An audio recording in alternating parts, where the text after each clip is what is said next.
Muy bien, amada iglesia, hemos titulado ¿Qué sucede cuando recibimos al Señor? Quizá el título pueda dirigir nuestra atención al lado que quizá no es donde no quiero llegar yo. O sea, el título es muy amplio en realidad, ¿no? No me voy a referir a los resultados de haber aceptado a Jesús, sino hay otro detalle de la cual quiero también decirles. Es cuando empezamos, después de haber aceptado a Jesús, pasado un tiempo, muchas veces nuestra vida tiene que ser confrontada. Necesitamos ser confrontados. Me voy a dirigir a eso. ¿Qué sucede cuando recibimos al Señor?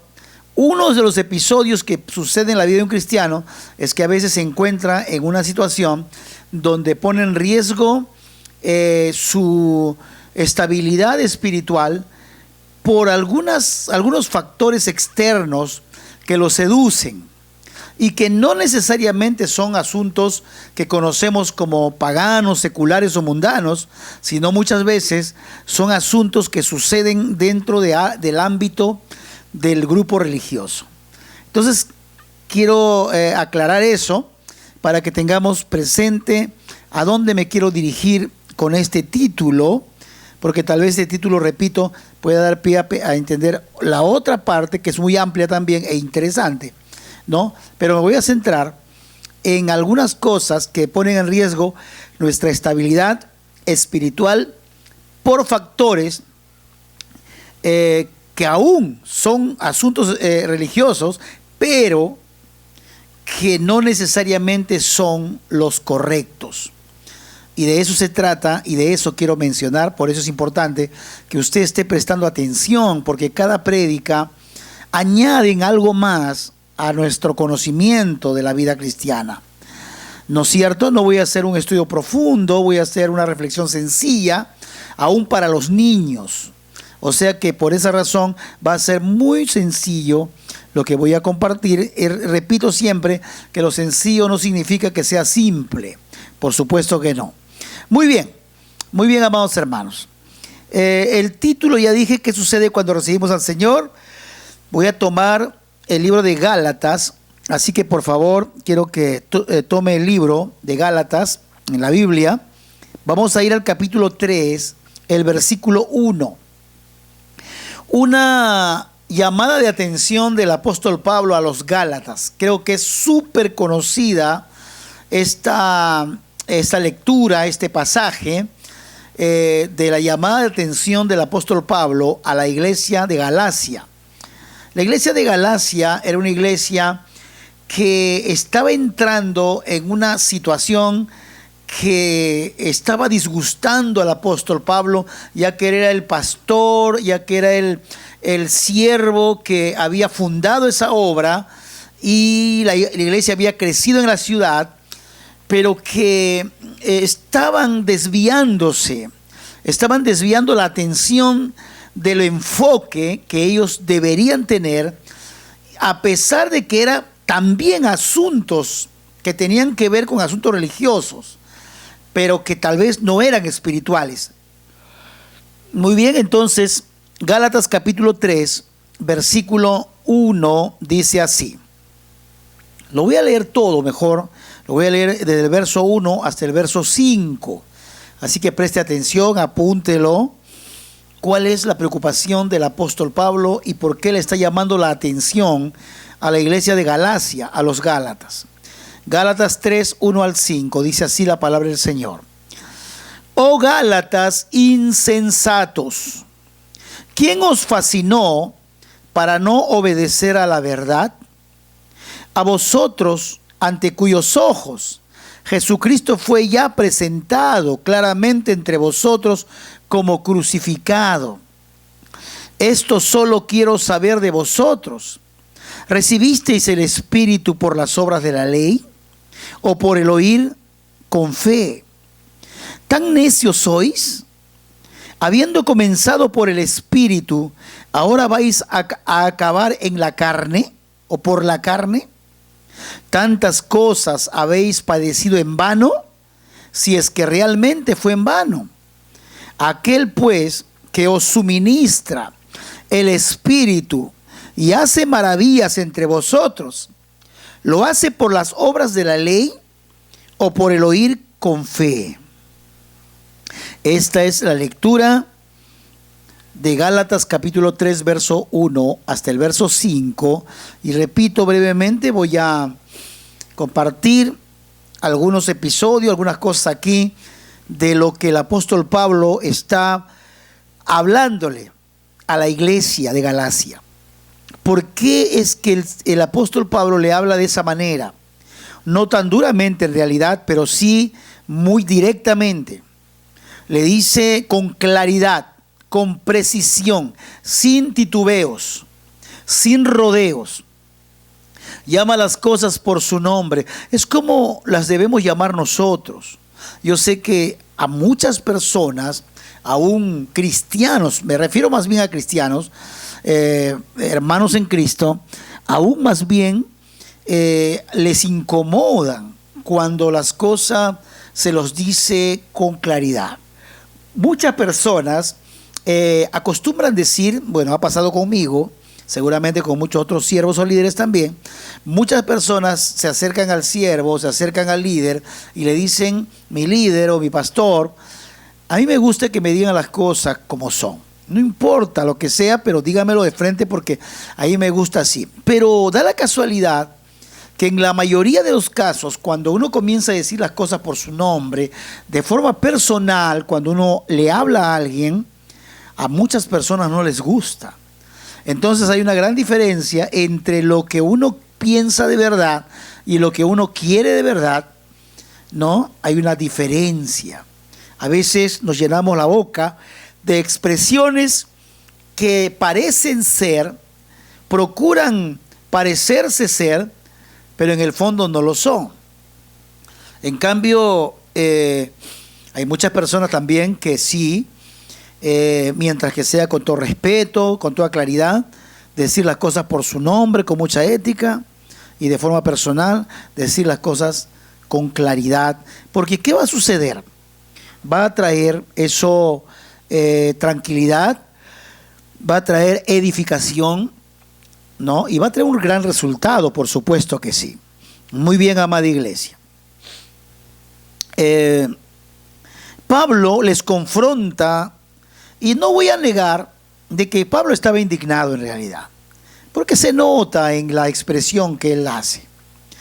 No les trata con dureza, por supuesto que no, pero sí muestra su indignación, muestra su molestia, muestra su preocupación por la actitud de la iglesia de Galacia, por cómo estaba su comportamiento y cómo se estaba manifestando su proceder.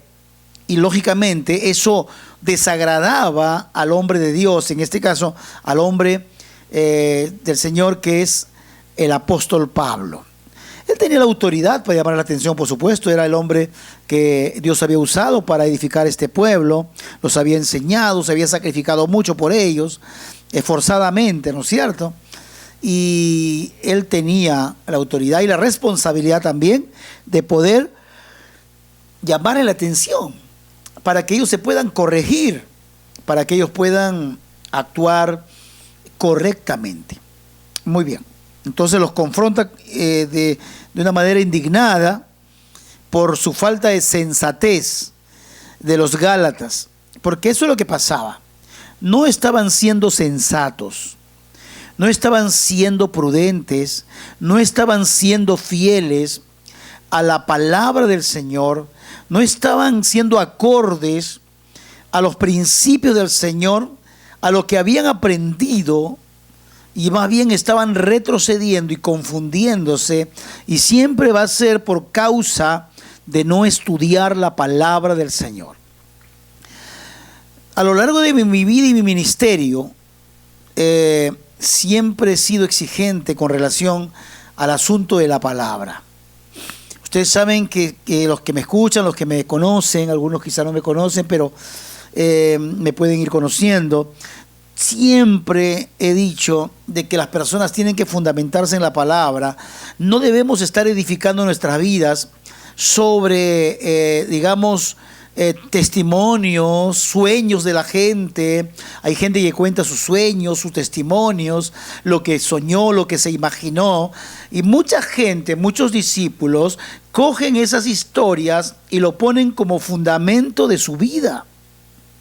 No estoy diciendo que lo que ellos están enseñando, los hermanos que cuentan testimonio, no estoy diciendo que no sea correcto, pero solamente van a ser como pastillas para edificarnos, para motivarnos, para animarnos a continuar, a seguir, a creer en el Señor.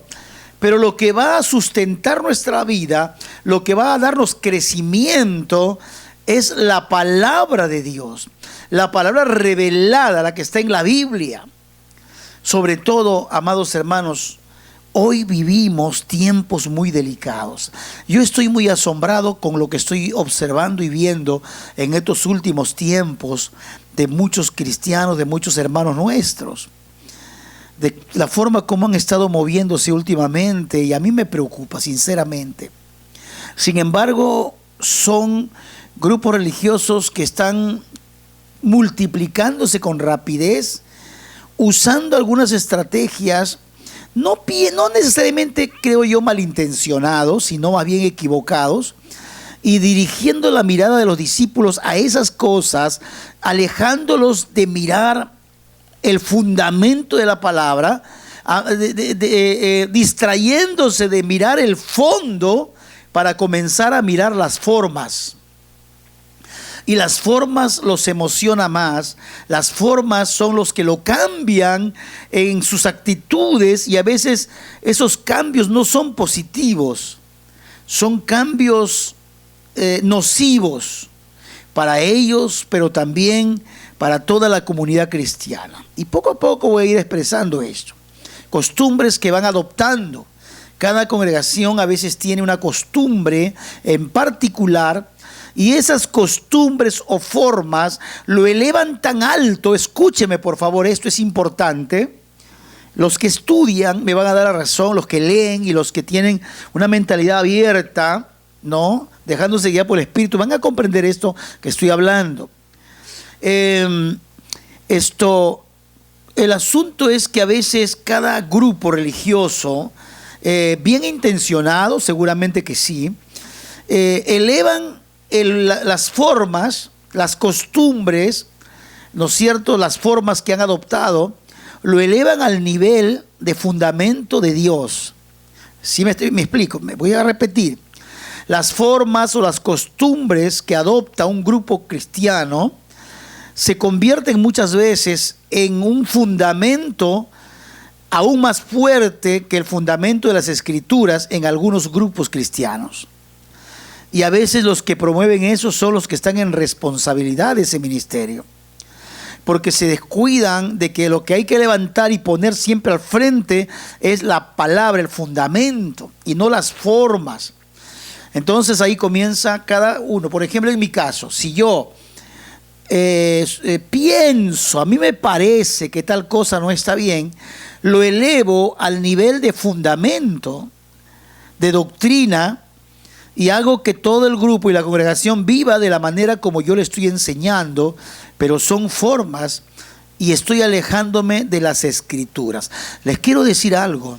Eso es lo que está pasando muchísimo en estos tiempos, sobre todo en grupos cristianos que no acostumbran a tener estudios bíblicos, que no acostumbran a estudiar, a escudriñar la palabra, y sobre todo aquellos grupos que también todos creo que cristianos somos muy espirituales, buscamos en ayuno y oración, clamamos al Señor, por supuesto que sí, eso está correcto, pero a veces sobre pretexto de la excesiva espiritualidad, del fuego, de la llenura, entre comillas, se alejan de las Escrituras y se vive más de asuntos de sensaciones.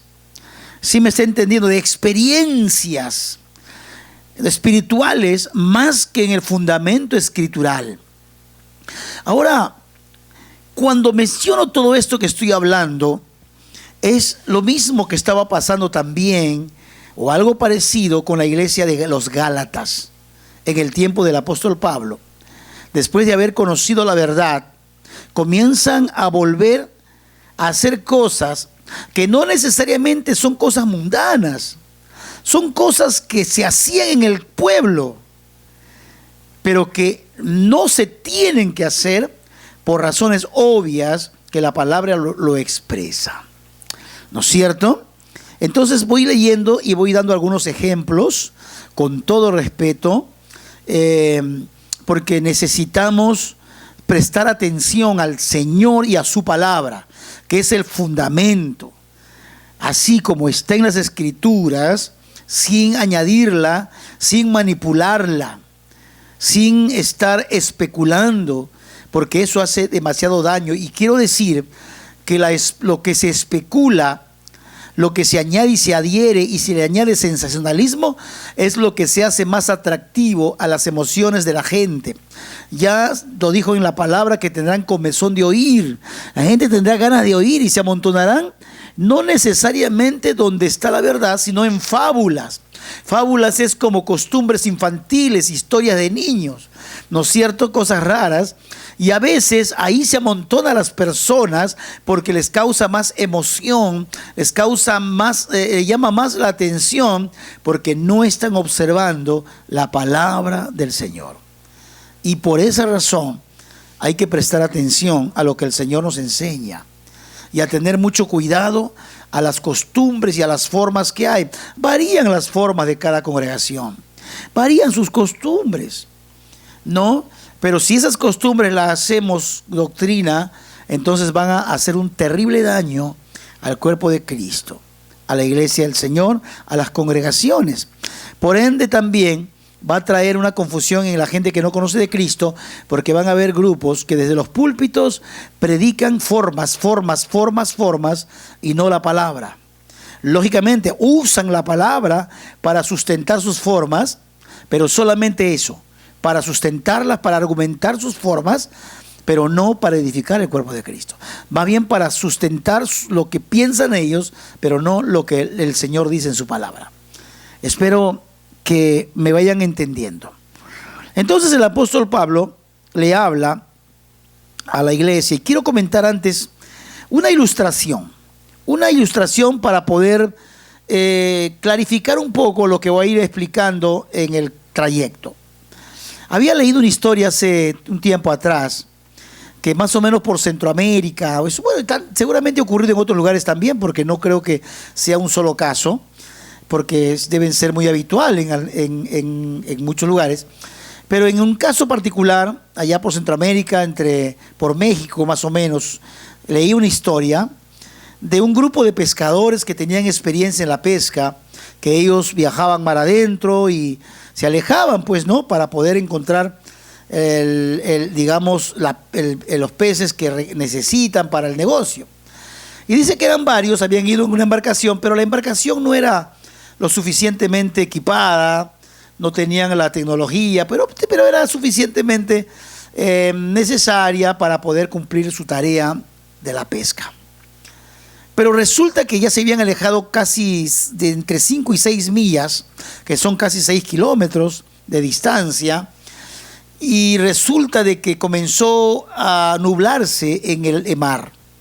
Comenzó a nublarse, porque mientras no se nublaba, ellos estaban viendo pues la tierra a lo lejos, pero cuando se nubla, ya uno pierde la visibilidad, y dicen que ellos podían ver solamente a escasos metros de ellos, entre 4 o 5 metros. Yo les quiero decir que cuando uno está en una neblina muy densa, muy tupida, no se puede ver muy lejos. Yo tuve la experiencia de tener un ayuno con los hermanos de la congregación, algunos deben estar recordando, hace muchos años, nos fuimos a un monte, a un cerro, que está de nuestra congregación hacia arriba, muy, muy arriba, y estuvimos 32 días, pero no estuvimos parejo, estuvimos cada 7 días, cortábamos para alimentarnos y luego entrábamos otros 7 días más. Así era el tiempo de ayuno que hicimos con un grupo de hermanos, algunos 3 días, unos 2 días, y así. Yo estuve cada 7 días cortando, y así llegamos a 32 días de ayuno. Y me acuerdo que era en época de invierno. llovía y había barro, y había momentos que cuando uno salía de la carpa donde estábamos, no podíamos ver a más de, creo que 3 metros es exagerando. No podíamos ver absolutamente nada, estaba completamente nublado. Sobre todo en las noches era una cosa terrible, aún con linterna no podíamos ver muy lejos. Entonces, es cierto, lo que pasaba con estos pescadores, no podían ver a unos escasos metros, 3 metros aproximadamente, podían ver y estaba completamente nublado. Lógicamente esto les creó a ellos un problema emocional, se preocuparon, se asustaron, a pesar de que tenían experiencia en la pesca. Entonces comenzaron cada uno de ellos a decir a dónde se tienen que dirigir, porque si siguen viajando, entonces podían perderse en alta mar y alejarse muchos más kilómetros de la costa y podría ser fatal para ellos.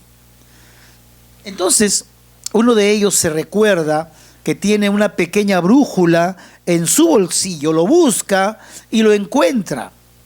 Y entonces colocan la brújula o sea, ven la brújula para poder ubicarse, pero muchos de ellos comenzaron a decir que no confiaban en la brújula, que ellos sí podían intuir más o menos para dónde está, porque ellos habían tenido experiencia, entonces estaban pensando que debería ser para otro lugar y no lo que la brújula estaba diciendo. Pero como emocionalmente estaban como golpeados, decidieron seguir la ruta que le mostraba la brújula, aunque verbalmente decían que ellos pensaban que la brújula estaba errada. Pero decidieron, se pusieron de acuerdo, seguir a la brújula. Era pequeña, ya vieja, y entonces a medida que pasaba el tiempo, ¿no? Comenzó uno de ellos a ver que a lo lejos se notó la silueta de la tierra, del monte, y se alegró y pasó la voz a los demás y se alegraron todos y dijeron, si nosotros seguíamos nuestros instintos, ¿no?, nos íbamos a perder, pero tuvimos que confiar con este aparato que está diseñado para poder seguir el norte y de esa manera ubicarnos para poder encontrar la ruta correcta. Hermanos amados, ¿qué quiero mostrar con esta ilustración? Que cuando no tenemos claro la dirección, no tenemos claro una guía, y cualquier opinión de otros nos va a hacer alejarnos del lugar correcto. Podemos haber comenzado bien, pero podemos terminar mal. Porque otras situaciones, porque cosas externas o de repente opiniones de otros nos pueden hacer dudar y nos pueden hacer alejar de la dirección correcta por donde debemos caminar. Esa es la ilustración que para mí ayuda mucho a poder también ilustrar y comprender lo que el apóstol Pablo está enseñando aquí en la palabra. Así que quiero volver a leer esta parte, el primer versículo. ¿No es cierto? Yo tengo una pregunta que me hago aquí. ¿Por qué los Gálatas habían dudado? ¿Quién los había fascinado? Y también podemos preguntar, ¿quién está fascinando a mucha gente en estos tiempos? Mire lo que dice el versículo 1. Nuevamente quiero leer el versículo 1. Dice, oh Gálatas insensatos, o sea, necios. En otras partes dice, primero termino de leer, ya dice, oh Gálatas insensatos, ¿quién os fascinó para no obedecer la verdad? ¿Quién os fascinó para no obedecer la verdad? A vosotros, ante cuyos ojos Jesucristo ya fue presentado claramente entre vosotros como crucificado. Jesús ya fue presentado como crucificado, o sea, ya se sacrificó, ya murió en la cruz, ya resucitó. Eso todos lo saben, pero escúcheme esto, lo que estaba pasando con los Gálatas es que estaban siendo enseñados y convencidos por algunas personas erradas, lejos de la verdad de Dios, cogiendo la ley que ya había sido clavada en la cruz del Calvario, tratando de nuevamente enseñar a los hermanos las costumbres legalistas, la ley mosaica, para enseñarles que a través de la ley se puede alcanzar la salvación, que ya no por gracia. ¿Me está entendiendo? Quiero su atención, esto es importante. El apóstol Pablo, él mismo le está diciendo, no le está encargando, él mismo escrito por la inspiración del Espíritu Santo. Y le dice: Gálatas insensatos, necios. ¿Me está entendiendo? También, aquí apunté, escúchame. También cuando dicen insensatos, necios, también significa tontos. ¿Me está escuchando? Entonces, repito, Gálatas insensatos, le dice así ahora, una pregunta: ¿quién os fascinó para no obedecer la verdad? ¿Quién os fascinó para no obedecer la verdad?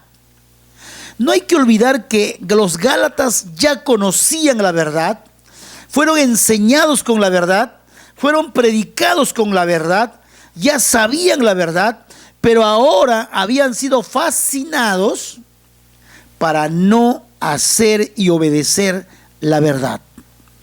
Escúcheme, en otra traducción, o si no también, los sinónimos de fascinar significa quien los ha embrujado, quien los ha hechizado. Eso es fascinado. Quien los ha embrujado, quien los ha hechizado, o quien los ha embrutecido.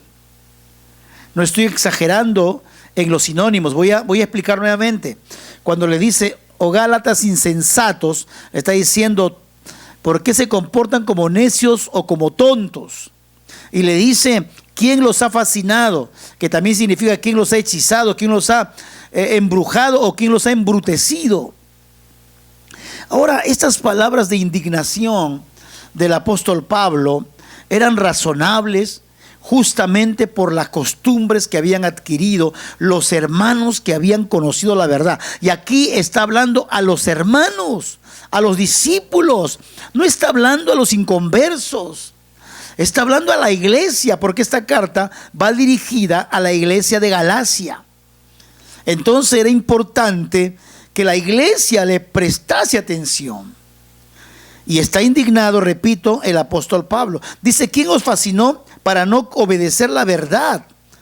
A vosotros, ante cuyos ojos Jesucristo ya fue presentado claramente entre vosotros como crucificado. ¿Cómo estás presentando tú a Jesús? El Jesús que ya fue crucificado, el Jesús que ya murió en la cruz y resucitó. En otras palabras, que el remedio contra el pecado ya existe, ya es el sacrificio de Jesús. Esa es la verdad que estamos predicando y que hemos predicado, y hemos presentado a Cristo así. Pero da la casualidad que en esos tiempos muchos judíos que habían vivido conforme a la ley, recuerde que la ley había sido clavada en la cruz de Calvario, porque nadie podía ser salvo por guardar la ley. Porque recuerde que los sacrificios de animales solamente podían, ¿qué cosa dice? Cubrir el pecado, pero no podía quitarlos. En cambio, cuando Juan el Bautista mira a Jesús señalándolo, dice: he aquí el Cordero que quita el pecado del mundo. Que quita, no que lo cubre, sino que quita. Sin embargo, muchísimas personas religiosas comenzaban a los hermanos que ya habían conocido la verdad del Cristo que ya se fue sacrificado, todavía comenzaron a enseñarles a que guarden la ley, el día de reposo, la luna nueva, la luna llena, las costumbres religiosas de los judíos. Querían volver a enseñarlos. Eso se llama judaizar. ¿Me está entendiendo, amada iglesia? El apóstol Pablo estaba indignado porque estaban quitando su mirada de la verdad, dice el Señor. En su palabra, escrito el apóstol Pablo, pero es la palabra de Dios. Indignado el apóstol Pablo porque estaban cambiando la verdad de Dios. Alguien los había fascinado, embrujado, hechizado. Es una forma de decir como que alguien los ha encantado y han comenzado a hacer lo que no es la verdad. Escúcheme esta palabra que dice la Biblia, fascinado. Si lo dice la Biblia está bien dicha. Porque eso es exactamente lo que pasa aún en estos tiempos con muchos cristianos. Son fascinados, son encantados, les gusta su carne, les gusta sus emociones, cosas religiosas, cosas raras que escapan a la verdad y se vuelven más a las costumbres y ceremonias que a la verdad del Señor. Hermano, escúcheme por favor con atención y no voy a juzgar anticipadamente antes de poder con el entendimiento escuchar el mensaje. Yo no puedo negar que las cosas que pasan en muchos lugares, no me gusta, usted me conoce, no soy de los que usan el micrófono para hablar de los demás, no, usted me conoce. Yo me dedico a predicar la palabra y punto. Hablo del Señor y su palabra, eso me gusta. Y así hago porque así me enseñó el Señor. Pero a veces, algunas veces tengo que hablar, no voy a mencionar nombres, por supuesto que no, nada de eso, pero sí algunas cosas y costumbres que a veces se están inculcando dentro del cuerpo de Cristo, y eso es una fascinación, un encantamiento, es como un hechizo. ¿Saben una cosa? Existen grupos llamados nuestros hermanos, y eso es lo que nos apena también, que mucha gente está atrayendo cosas de costumbres que se ven bonito, pero el problema está en que muchos lo están colocando como piedra angular, lo están colocando como fundamento, que si no se hace así, entonces no está bien. Yo sé de grupos religiosos, por ejemplo, que usan velo, no voy a juzgarlos, estoy hablando de evangélicos, que sin velo no se pueden acercar a la oración. Hay grupos religiosos que los hermanos no pueden entrar con zapato, porque la Biblia dice, quítate la sandalia de tus pies, porque el lugar que pisas santo es. Entonces, como el templo es santo, muy santo, las 4 paredes, el piso, entonces se meten sin zapato. No sé si me está entendiendo, ¿no? No estoy diciendo que eso sea cierto, no estoy diciendo que eso sea verdad. Estoy diciendo que a veces hay costumbres que se van inculcando en grupos religiosos y las personas que van sumándose van adoptándolo como una doctrina, y cuando alguien lo hace distinto, entonces lo ven como pecador, como que están mal delante de Dios porque han colocado las costumbres y las formas como si fuese un fundamento de la palabra. ¿Me están entendiendo? Quizá usted no sabe, pero esas cosas existen. Existen. Yo escuché de alguien preocupado juntando un dinero porque su pastor iba a viajar a Israel y tenía que viajar y era necesario que le den mucho dinero. Bueno, no menciono nombres. Y porque ellos tenían que hacer una petición en un sobre, una petición para pedir oración, porque el siervo iba a viajar a Israel, y como iba a viajar a Israel, iba a orar en el muro de los lamentos. Porque si iba a orar en el muro de los lamentos, entonces la oración va a ser más escuchada que cuando ora aquí en el Perú. Orar en el muro de los lamentos es la oración que Dios va a escuchar. Mira, no estoy diciendo que eso sea cierto, estoy diciendo que esa era lo que se estaba inculcando en ese grupo religioso cristiano evangélico. No es de acá, de nuestra zona, es de otra provincia, pero seguramente hay muchos así, y no voy a juzgarlos, no estoy aquí para eso, estoy para enseñar, pero les había inculcado, entonces todos tenían que juntar dinero, porque mucho dinero para el viaje, pero también tenían que hacer su cartita, porque allá hay que aprovechar. Los hermanos que no están pidiendo oración para allá, para orar, ya Dios le pedirá cuentas, ya Dios les llamará la atención, los juzgará porque no han obedecido para que oren allá en el muro de los lamentos. Santo Padre. Hace recordar, ¿se acuerdan Jesús con la mujer samaritana?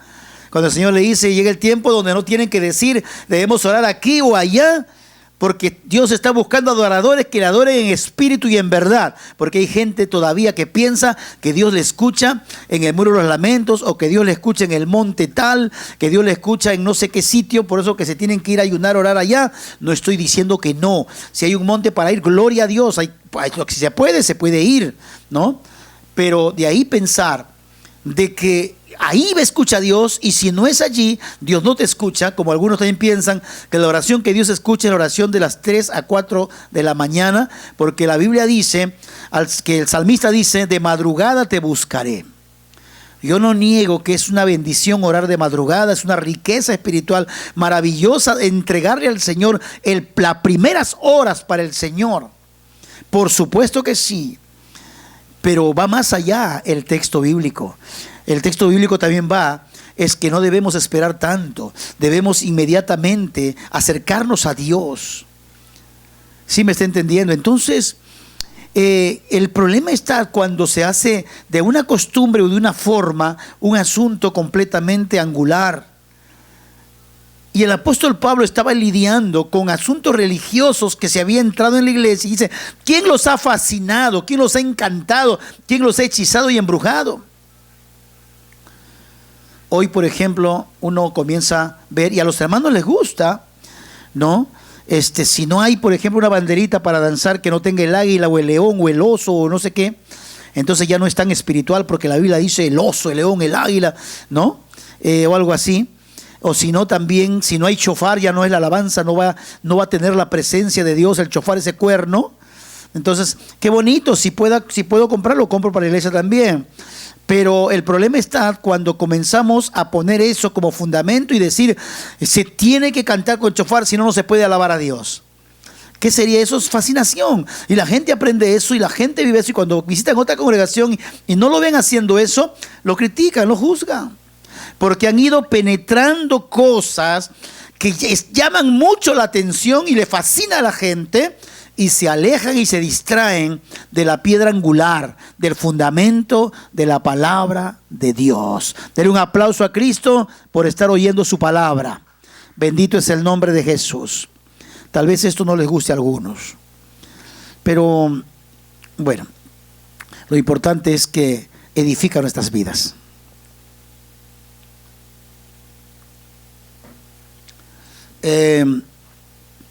Bonito cuando en las congregaciones se fueron haciendo algunas cosas como utensilios dentro de la casa.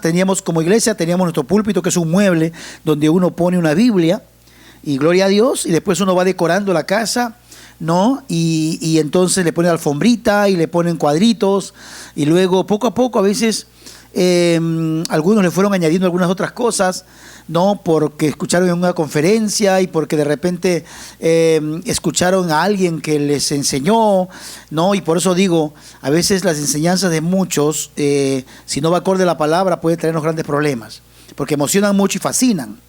Entonces comenzaron a añadir un candelabro, ¿no? Y ya, gloria a Dios, porque se ve bonito para ponerle las velitas. Qué lindo, se ve bonito. Pero algunos han puesto con 5 brazos, y al final decían que es antibíblico. No está bien, tiene que ser con 7, porque así está en las escrituras, así está en el tabernáculo y en el templo. Y entonces comenzaban algunos a pedir perdón para ponerle 7, y después tenía que estar allí, se convertía como en algo fundamental. ¿No es cierto? El problema no son las cosas, sino a veces la estima o el valor que a veces se le excede en darles y convertirlos como en asuntos importantes para el crecimiento y la vida del discípulo en su relación con Dios. Lo cual en su momento tuvo su significado, tanto los colores, tanto las cosas, los metales tuvieron su significado, y tienen su significado también para nuestros tiempos. Pero mucha gente que está comenzando a judaizar en estos tiempos. Yo sé, por ejemplo, escuché un mensaje donde el pastor le predicaba a la iglesia que tienen que hacer para los días de oración, que son los martes, van a construir un arca del pacto. así bonito, hicieron de madera, no se le bañaron en oro. Dice que después pusieron los querubines, ¿se acuerdan? Ahí con las alas, igualito, ¿no? Y los hermanos cuando llegaban tenían que orar mirando a ese lugar, porque ahí está la presencia de Dios, porque así dice en la Biblia, en el Éxodo Levítico, así dice. Mire, entonces como dice allí, ¿no es cierto? Y eso era en el tiempo de la ley, vuelven a traerlo a estos tiempos, y eso se llama judaizar, ¿no es cierto? Tratar de hacer vivir a la gente como si fuesen judíos. Y poco a poco se van apartando de la verdad, y algunas personas van tratando de hacer cosas para agradar a Dios, cosas con elementos, con aparatos, con utensilios. No voy a olvidar de alguien que un día se había mandado a preparar para el pecho. ¿Se acuerdan del Urim Tumim? ¿Se acuerdan de los pectorales y cosas de los sacerdotes? Una congregación se había mandado a hacer para el siervo. Inclusive uno de ellos consultaba con el Urim Tumim la suerte, porque la Biblia dice, comenzaban a decir, porque hay una mala comprensión de las escrituras, sacado fuera de contexto, y entonces hay confusión, y eso fascina, eso encanta, embruja, hechiza a la gente, y la gente comienza a desviar su mirada. Es que lo ven tan santo, lo ven tan inmaculado, y todo lo que los demás hacen se ve tan natural, tan hasta casi mundano. Lo ven así. ¿Saben por qué? Porque han sido encantados, han sido fascinados y han comenzado a perderse de la verdad. Y hay que tener mucho cuidado, amada iglesia. Ya la iglesia primitiva ya tenía cosas como estas. Ya estaban siendo confundidos. Estaban desviando su mirada del Señor. Ya había sido presentado Cristo crucificado y habían conocido la verdad, pero ahora comenzaban nuevamente a poner su mirada en las cosas de la ley, en utensilios, en cosas, en costumbres, lo cual ya el apóstol Pablo se indignó y los tuvo que tratar fuertemente, llamarles la atención por la costumbre tan equivocada que estaban teniendo. Espero que estén entendiendo lo que estoy hablando. No voy a mencionar todas las cosas que están apareciendo últimamente. ¿No es cierto? No estoy diciendo, escúcheme, que hay cositas bonitas que van en los púlpitos que son malas o feas. No, estoy diciendo cuando le atribuimos poder. No voy a olvidar que una vez vi un lugar de las ofrendas donde se colocaban ahí bonito como igualito como el arca, que tenían sus brazos para levantar, ¿no? Y cuando levantaban la ofrenda no podía levantar cualquiera, tenía que ser hermanos muy consagrados, ungidos con el aceite, y que por profecía y que por sueño y revelación había venido un apóstol, profeta, y ellos nomás, nadie podía levantar la ofrenda y cosas así, ¿no? Entonces le habían atribuido mucho poder a ese cajón de madera, mucho poder, cualquiera voy a tocar.